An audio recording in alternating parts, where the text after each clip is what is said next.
হুজুর, আমার 3টি প্রশ্ন। মৃত ব্যক্তির জন্য 4 দিন ও 40 দিন পর সমাজের সবাইকে দাওয়াত করে খাওয়ানোটা সওয়াবের কাজ কি? মৃত ব্যক্তির পাশে বসে কোরআন মাজিদ পড়া ও খতম দেওয়া কি সওয়াবের কাজ? আমরা যে কবরস্থানের পাশে গিয়ে বলি আসসালামু আলাইকুম হালাল কবর, এটা কি ঠিক কিনা? মৃত ব্যক্তির জন্য 4 দিন ও 40 দিন পর আপনারা যেটা করেন এটা বলে 40 কি বলে? সবাই একটা রমরমা ভাব নিয়ে খাইতে যায়, মনে হয় যে বিয়ের দাওয়াত খাইতে যাইতেছে। আছে না নাই?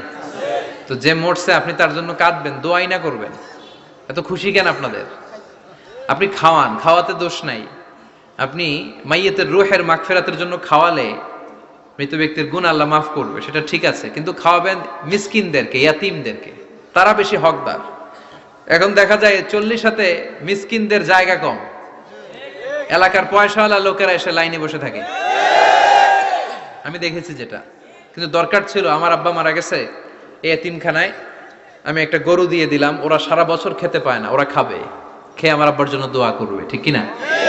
আর সবচেয়ে বেশি দোয়াটা কবুল হবে আপনার আব্বার জন্য। আপনি যাকে দোয়া করানোর জন্য আনলেন, উনি কি আপনার আব্বার জন্য কাঁদবে? আর কাঁদলেও এই কান্নাতে আন্তরিকতা কতটুকু, এটা প্রশ্নবিদ্ধ। কারণ উনি আমার বাপের লেগে কান্দে, আমারই চোখ দিয়ে পানি বাইরে না, আমার বাপের লেগে।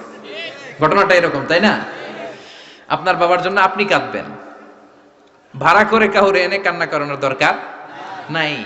রব্বির হামহুমা কামা রব্বায়ানি সাগীরা, আপনি দোয়া করবেন।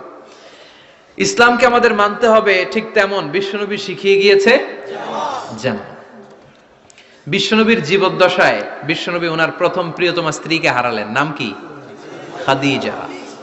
এত ভালোবাসতেন এই স্ত্রীকে, আল্লাহর কাছে বলতেন, আল্লাহ কিয়ামতের দিন, যেদিন মানুষ মানুষকে চিনবে না, বন্ধু বন্ধুরে চিনবে না, ভাই ভাইরে চিনবে না, পীর সাহেব মুরিদরে চিনবে না, মুরিদ পীর সাহেবরে চিনবে না, ওই কঠিন দিনে আমি যেন আমার খাদিজারে ভুলে না যাই।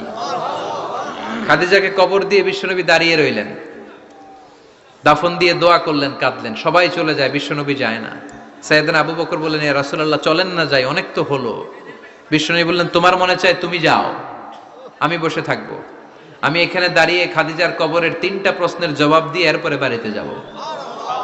সাইয়েদনা জিবরাইল এসে বললেন, ইয়া রাসূলুল্লাহ খাদিজার প্রশ্নের জবাব নিয়ে আপনার টেনশন করার দরকার নাই, আপনার কোনো টেনশন নাই, খাদিজার কবরের প্রশ্নের জবাব আরশের উপর থেকে আল্লাহ নিজেই দিয়ে দিবে। এজন্য মা বাবার জন্য আমরা দোয়া করব, আমরা সাদাকা করব। মৃত ব্যক্তির সামনে বসে কোরআন পড়া যায় কিনা? হ্যাঁ, হাদিসে এসেছে, ইকরাউ আলা মাউতাকুম সূরাতা ইয়াসিন, তোমরা তোমাদের মুমূর্ষ রোগীদের সামনে বসে, মৃত্যু পথযাত্রী এদের সামনে বসে সূরাতু ইয়াসিন তেলাওয়াত করো, তাহলে তার মৃত্যুর কষ্টটারে হালকা করে দিবে কে? আল্লাহ পাক আমাদের সবাইকে কথাগুলো বুঝার ও আমল করার তৌফিক দান করুন।